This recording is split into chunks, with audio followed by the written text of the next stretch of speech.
الله الرحمن الرحيم إن الحمد لله نحمده ونستعينه ونستغفره ونعوذ بالله من شرور أنفسنا ومن سيئات أعمالنا من يهديه الله فلا مضل له ومن يضلل فلا هادي له أشهد أن لا إله إلا الله وحده لا شريك له وأشهد أن محمدا عبده ورسوله ثم أما بعد السلام عليكم ورحمة الله وبركاته.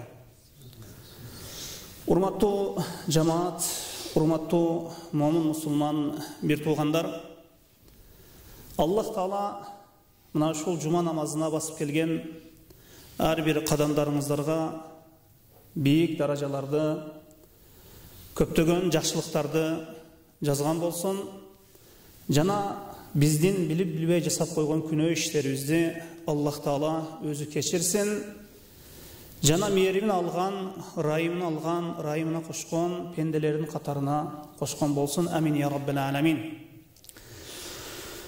Урматтуу туугандар, урматтуу момун мусулман бир туугандар, биз мына ушул нерсени жакшы билүүбүз керек. Аллах Таала ыйык Куранда айтат: وَمَا خَلَقْتُ الْجِنَّ وَالْإِنْسَ إِلَّا لِيَعْبُدُونَ. Мен жиндер менен инсандарды бир өзүмө сыйындыруу үчүн жараттым дейт. Бул аят, Аллах Таала бул аятта бизди эмне максатта, эмне үчүн жаратканын бизге баяндап, түшүндүрүп айтып жатат. Тафсир алымдар айтат: ومعنى يعبدون يوحدون. Яъбудундан ушул сыйынуу максатта жаратты Аллах Таала. Мындан максат бул Аллахты ибадатта, Аллах Таалага ибадат кылган кезде Аллахтын бир өзүнө гана сыйынуу. Бардык Аллах Таала буйрган ибадаттарды Аллахтын бир өзүнө гана арноо. Мындан келип чыгып айтабыз, жаралуубуздан максат ибадат болгондон кийин, жаралуубуздан максат Аллах Таала бизди таухид үчүн жаратыптыр. Таухид бул Аллахтын бирлиги дегени.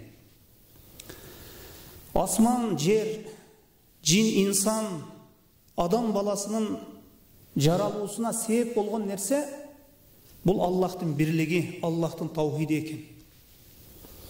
Эгер сиз айлана чөйрөгө, көзүбүзгө көрүнгөн, көрүнбөгөн бардык нерселерге бир акылыбызды жүргүзүп, бир ой жүгүртүп карай турган болсок, ар бир жаралган нерсенин өзүнүн максаты бар. Машинаны жасап чыккан, иштеп чыккан адам дагы ошол машинаны бир максатта иштеп чыккан. Ар бир жаралган нерсенин өзүнүн максаты бар. Аллах Таала инсан баласыны максатсыз, беймаксат жараткан эмес. Бул жашоого келген эң негизги максатыбыз ибадат кылган кезде, Аллахка сыйынган кезде бир Аллахтын өзүнө гана бардык ибадаттарыбызды арноо. Эми Аллах Таала бизди фитратта жараткан. Фитратта мындайча айтканда, ушул исламды эле жараткан. Пайгамбарыбыз саллаллаху алейхи ва салламдан сахих хадис келет: ар бир инсан баласы исламда төрөлөт дейт. Кийин төрөлгөндөн кийин юхавиданихи ва юнассиранихи ва юмаджисанихи. Кийин ата-энеси аны отко, чокко сыйынган мажуси кылып жиберет, же яхуди кылып жиберет, же насрани кылып жиберет. Аллах Таала ошол табигый, ошол негизги фитратта жараткан ошол таухидини ширк себептүү, дагы бир адашуулар себептүү бузуп жиберет. Мына ошондуктан жашоого келген максатыбыз Аллахка ибадат кылуу. Эми тарыхка бир карай турган болсок, Адам алейхиссаламдан Нух пайгамбарга чейин адамдардын баарысы бир гана Аллахка сыйынган. Эч бир инсан Аллах Тааладан башка бир нерселерге руку кылган эмес, сажда кылган эмес, же курбандыкты Аллах Тааладан башка бир нерселерге жандык союп арнаган эмес. Бардык ибадаттарды, Аллах буйрган ибадаттарды Аллахтын бир өзүнө гана арнашкан. Ибн Аббастан келген риваятка көрө, Нух пайгамбардын коомунда Яғус, Яуқ, Насыр деген кишилер болгон. Бул кишилер такыва кишилер болгон, салих, жакшы инсандар болгон. Өзүнүн коомунда үлгүлүү инсандар болгон. Адамдар бул инсандардан көп пайдаларды алган. Мына ушул инсандар ааламдан өткөн кезде, адамдардын көпчүлүгү кайгырышкан. Натыйжада шайтан эмне кылат? Шайтан келип ошол өтүп кеткен адамдардын сүрөтүнү чийип койгула, сүрөтүн тартып койгула, жана ибадат кылып турган жериңерге коюп койгула деген. Анан тигилер ошолордун эстеп туруш үчүн ибадат кылган кезде, намаз окуган кезде, Аллахка дуа кылган кезде ошол салих адамдарга карап бир шыктануу, бир аракет, ибадатта бир кызыгуу, ихлас пайда кылуу үчүн алар бир карап койгон ошол инсандарга. Ошол ата бабаларына, салих инсандарга бир карап койгон. Бирок Аллахтын өзүнө гана ибадат кылышкан, ширк келтиришкен эмес. Анан натыйжада булар ааламдан өтүп кеткенден кийин шайтан эч качан шашпайт. Шайтан акырындап келип, анан булардын балдардын балдары илимсиз болгондон кийин, анан шайтан ушулар аркылуу ибадат кылсаңар Аллах Таалага, ушулар аркылуу Аллах Тааладан бир нерсе сурасаңар, Аллахка ушулар аркылуу жакындайсыңар, Аллах Таала ушулар аркылуу силердин дуаңарды кабыл болот деп, анан кийинки келген муун ошол инсандар аркылуу сыйынып кетишти. Натыйжада адамдар ширк кыла башташты. Качан адамдар жерде Аллахтын акы укугуну бузуп, Аллахка ширк келтире баштаганда, Аллах Тааланын пайгамбарларын жибере баштады. Эгер пайгамбарлар эмне үчүн келген? Эгер адамдар Аллахтын өзүнө гана сыйынып турса, Аллахка эч бир нерсени шерик кошпосо, агаларга пайгамбардын келүүсүнүн эч кандай кажети жок. Качан жерде Аллахтын акы укугу ибадатта бузулуп атат, бузулуп жаткандан кийин, буга ширк себеп болгондон кийин, натыйжада Аллах Таала анан пайгамбарларды жибере баштады. Мына ошентип Нух алейхиссалам биринчи элчи, биринчи пайгамбар. Келип анан Нух алейхиссалам адамдарды даават кыла баштады. Аллахтын өзүнө гана сыйынгыла, Аллахка эч бир нерсени шерик кошуп сыйынбагыла, бир гана Аллахтын өзүнө гана ибадат кылгыла, бардык ибадаттарыңарды бир гана Аллахтын өзүнө гана арнагыла деп, ла илаха иллаллах менен келди. Мына Кур'ан-ы Керимде далай көп аяттарда Аллах Таала ар бир элчини биз жиберген болсок, ла илаха иллаллах сөзү менен жибердик дейт. Пайгамбардын баарысы, бардык элчилердин баарысы ла илаха иллаллах менен келген. Ла илаха иллаллах деген эмне бул өзү? Ла илаха иллаллах бул ибадатыбыздын негизи, фундаменти. Эгерде бул сөздүн маанисине жакшы түшүнбөсөк, инсан бидатка түшүп калат, ширкке түшүп калат, пайгамбарлардын максатын жакшы түшүнбөйт. Ла илаха иллаллах дегени, ла дегенде сиз, илаха дегенде Аллах Тааладан башка бардык жалган сыйынуучу заттарды жокко чыгарасыз. Нух алейхиссаламдан баштап пайгамбарыбыз саллаллаху алейхи вассаламга чейин көп пайгамбарлар келди. Баарысы ла илаха иллаллах. Ла илаха иллаллахка чакырышты. Ла илаха дегенде сиз жок, Аллах Тааладан башка ибадатта сыйынууга татыктуу зат жок. Иллаллах, Аллах гана ибадатта сыйынууга татыктуу деп Аллахты растайсыз. Мындан келип чыгып билебиз, мындан айтабыз, ла илаха иллаллах сөзүнүн эки түркүгү бар экен. Ла илаха деген бул не? Нафи, жокко чыгаруу. Аллах Тааладан башка бардык жалган илахтарды, ал кабыр болсун, ал дарак болсун, таш болсун, тумар болсун, олия болсун, башка нерсе болсун, баарысын жокко чыгаруу. Бул жокко чыгарат инсан. Жокко чыгаруу биринчи түркүгү. Экинчи түркүгү иллаллах деп Аллахты чыныгы сыйынуучу зат деп ырастайсыз. Ошондуктан Кур'ан-ы Керимде Аллах Таала айтат: "Ва илахукум илаху вахид." Силердин сыйынуучу затыңар бирөө дейт Аллах Таала. А эмне үчүн анда Аллах Таала мушриктер сыйынган, Аллахка шерик кошуп, пайгамбарыбыз саллаллаху алейхи вассалам заманында шерик кошкон адамдардын не? Мушрик деп атады, жана алардын да сыйынган нерселерин не? Илах деп атады. Антикен адамдарда бул нерсе калыптанып калгандыгы үчүн алар дагы Аллахтан башка сыйынылып жаткан лайдан, жыгаштан жасап алган нерселерин Аллах Таала илах деп атады. Но ла илаха дегенде бул жерде ибадаттын мааниси бар. Ибадаттын мааниси бар. Мындан келип чыгып мындай карай турган болсок, Аллахтын бирлиги үчкө бөлүнүп кетет экен, Аллахтын бирлиги. таухид рубубия деп коет. Аллах Таала жаратууда, рызкы берүүдө, өлтүрүүдө, башкарууда бирөө деген. Таухид ал-улухия, таухид ал-ибада деген. Ибадатта бир гана Аллахтын өзүнө ибадат кылуу. Бул таухиддин экинчи бир түрү.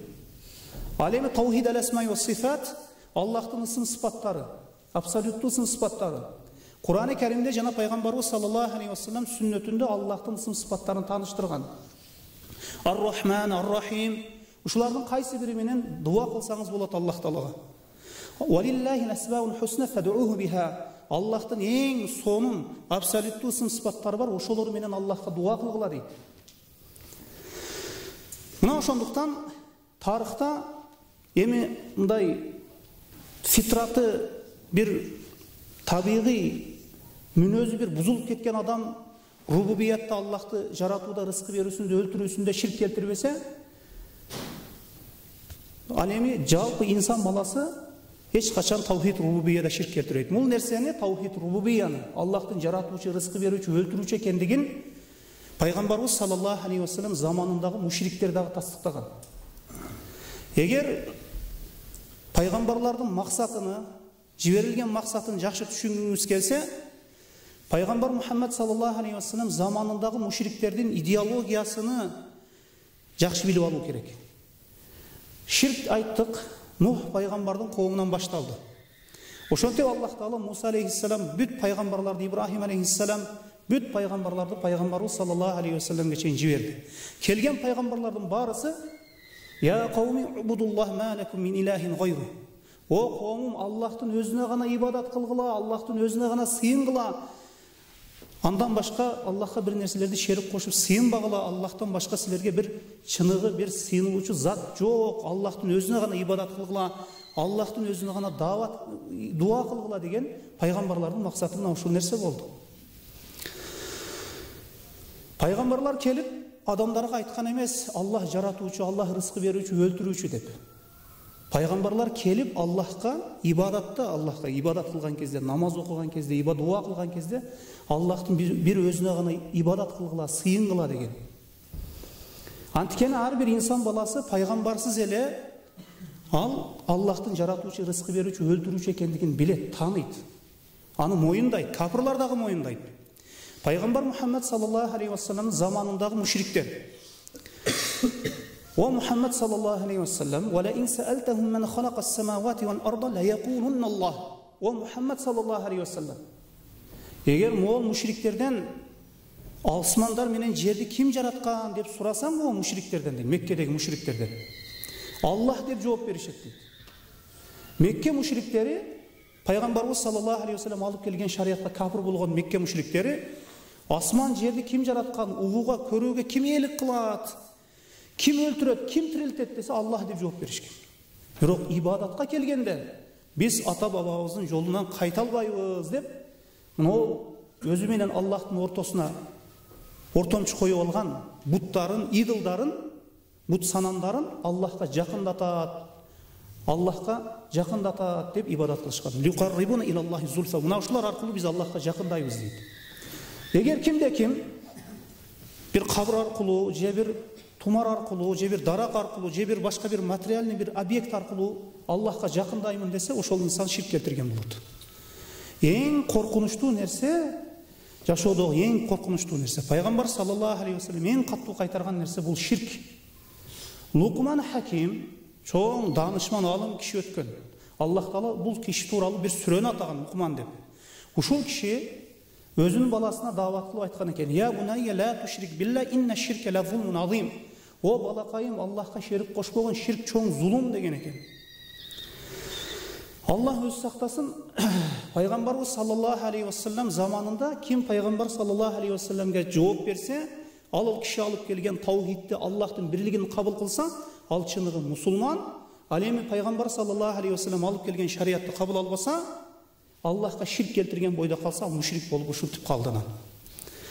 Анан пайгамбар саллаллаху алейхи ва саллям заманында пайгамбарыбыз саллаллаху алейхи ва саллям ширкти тамыры менен кыркты.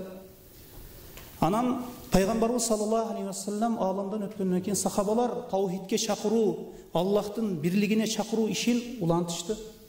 Андан кийин 3 кылымдай мына ушундай жакшы доор, жакшы заман болду. Пайғамбарыбыз саллаллаху алейхи вассалам 3 кылым менден кийин жакшы болот деген. Андан кийин анан ар кандай динде жок бидаттар дагы кайра адамдардын арасында шайтан иштеп, адамдар нафсы каулоолоруна берилип, Аллах Таалага ширк келтире баштады. Мындай карасаңыз, Аллах бизди жоктон бар кылган болсо, биз жок элек. İnsanға чейин канча деген замандар, доорлар өткөн дейт Аллах Таала. İnsan жок нерселер дейт. İnsan жок эле. Бизди Аллах Таала жоктон бар кылды, рызкы берди. Мына көптөгөн жакшылыктарды берди, ден соолук берди, өмүр берди, жашоо берди. Эгер Аллахтын берген неаматтарына мындай санай турган болсо, карай турган болсок, чексиз. Эми инсан баласы келип эми мына ушул нерселерге нанкөрлүк кылып, эми Аллах Тааладан башка бир нерселерге ибадат кылабы? İnsan mına ушул нерселерге нанкөрлүк кылып, эми Аллах Тааладан башка бир нерселерге сажда кылабы, рүкү кылабы? İnsan жандыгын Аллах Тааладан башка бир нерселерге союп жүрсө, арнап жүрсө, ибадаттарын башка нерселерге арнап жүрсө, Аллах үчүн эмне калат Аллах үчүн? Ошондуктан ибадатка жалгыз татыктуу зат бул бир гана Аллах. Мына ошондуктан жашоого келген максатыбыз бир гана Аллахтын өзүнө гана ибадат кылуу. Мына ушул таухид. Таухид себептүү Аллах Таала асмандан китептерди түшүрдү. Таухид себептүү мына Кур'ан-ы Керим түштү. Пайгамбар Мухаммад саллаллаху алейхи вассалам келди. Таухид себептүү Аллахтын бирлиги себеп, таухиди себеп не бактылуу менен бактсыз болду инсан. Аллах таухидти кабыл кылса ошол инсан бактылуу, таухидти кабыл кылбаса ошол инсан бактсыз. Мына ошондуктан ла илаха иллаллах бул таухид калимасы. Бул негизги сөз, негизги фундамент. Эгер мына ушул нерседе тайып кеткен болсоңуз, анда намазыңыз, орозоңуз, башка ибадаттарыңыз сизге пайда алып келбейт. Эгер мына ушул нерсенин сөзүнү жакшы түшүнүп алган болсоңуз, мына ушул сөздүн калиманын маани, маңызын, максатын жакшы түшүнүп алган болсоңуз, сиз көп жашоодо ибадат кылбасаңыз дагы, көп даражаларга жетпей калсаңыз дагы, Аллах Таала күнөөлөрүңүздү кечирип жүрөт.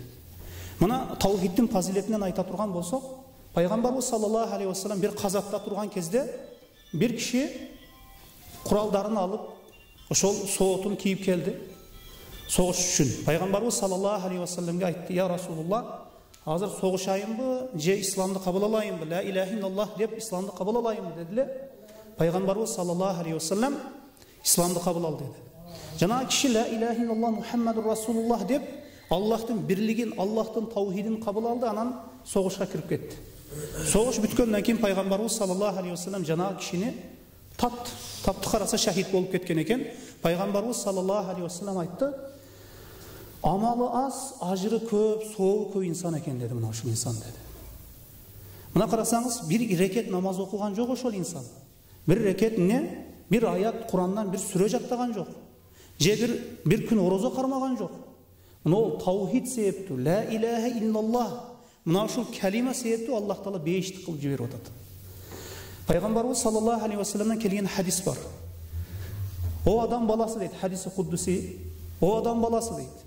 Эгер сенин күнөөлөрүң о булутка жетип калса дагы, жердин кабыгы толо күнөөлөр менен келсең, бирок мага эч бир нерсени шерик кошпогон болсоң, мен сага жердин кабыгы толо имерим райым менен келемин дейт.